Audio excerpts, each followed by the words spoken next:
bahwasanya kami, pelajar Universiti Teknologi Mara, dengan penuh iltizam mendukung aspirasi untuk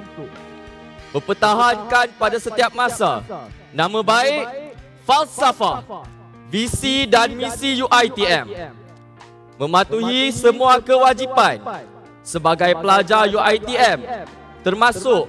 mengikut peraturan sahsiah rupa diri semasa di dalam kampus,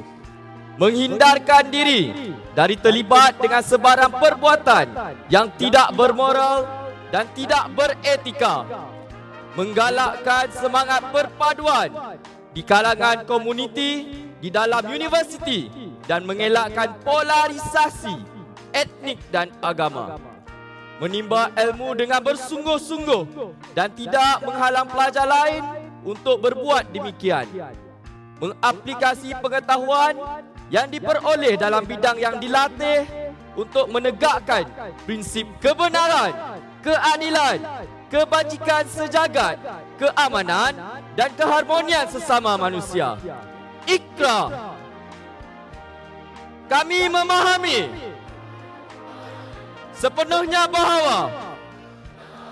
sekiranya kami gagal mematuhi mana-mana undang-undang atau peruntukan, mana-mana peraturan, kod atau arahan UiTM atau Ikrar ini,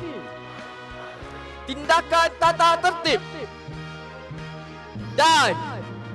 atau tindakan bagi pelanggaran kontrak boleh diambil ke atas kami. Terima kasih.